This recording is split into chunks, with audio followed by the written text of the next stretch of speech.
जी बड़े अरसे तो 10-15 साल तो ना बेटे मेरे आकर जुए दी फरमाइश है ऊंट छोटे कोनी साईं जी बड़े चीर तो आकर कहंदा को लाला मसा शहर ओ तो भाई सुनना चाहता है मेरे बेटे दियो जी जी ठीक है वाह जी वाह पूछा सरकार सैयद मेहर अली शाह साहब गोलड़े दे ताजदार मियां हाकम जुए साहब पूछा मेहर अली शाह साहब नु पिंडी रावलपिंडी दे लोगां ने शाह जी तुसी माईए बड़े आखदे हो ते सरकार फरमान लगे जय माईए दी मां गल करना तन्नू नहीं पता मैं तो उस माईए की गल पे करना जिहदे वास्ते अल्लाह दी जात ने सारा सिस्टम बनाया है मैं तो उस माई की गल करना पिया जिन्हें वास्ते अल्लाह दी जात ने अर्शा तखलीक की पाक मुहम्मद अरबी सल्लल्लाहु अलैहि वसल्लम माई की गल की ते लिखया लिखना ले आंदा वसते वेड़े नी मियां हाकम जुए साहब तो जो करनी है चंद घड़ी वास्ते आ वसते वेड़े नी वसते वेड़े नी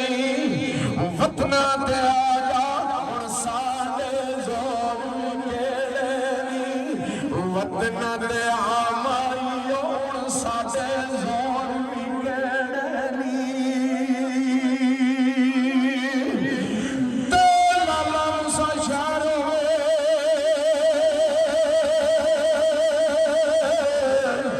लाला मुसा शहर ते बत्ती भी पड़दी तेरे आक जुवेद दे खैरो ते पत्ती पई पलदी तेरे आक जुवेद दे खैरो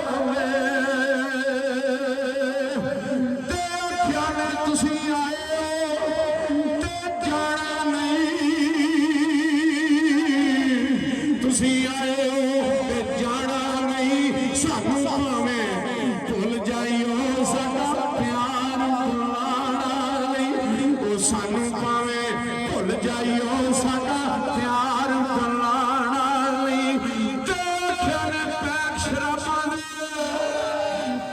शराबां दे पर माड़िया लेके पीड़िए ते कम नैनू आवांगे ओ माड़िया ने के पीड़िए ते कम नैनू आवांगे ते जनाब जुनेद इकबाल साहब इशारा कर रहे साईं सुहेल चढ़िया मैं संभालिया ये फरमाया फिर रिपीट करो कह रहे मैं जाके जर्मन दे भी माइया सुन लगी ते पैक शराबां दे ओ पैक शराबां दे ते माड़िया धुंदियां ने के पीड़िया होए ते कम नैनू आवांगे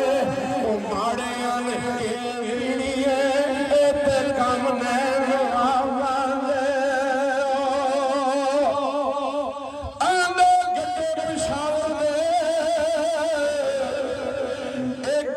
पिशावर दे अल्लाह वालों लग गई सजना दी पावर दे अल्लाह वालों रब वालों लग गई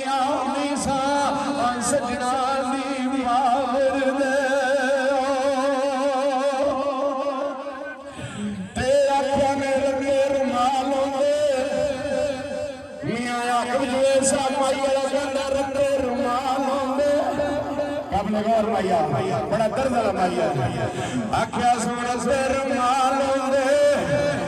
पर पीर दी चस आउंदी और जिस दिन भी नाल होंदे ओ पीर दी चस आउंदी और जे प्राण वाले मिले जुनेद दे अज नाल होंदे ना सजनी नाल होंदे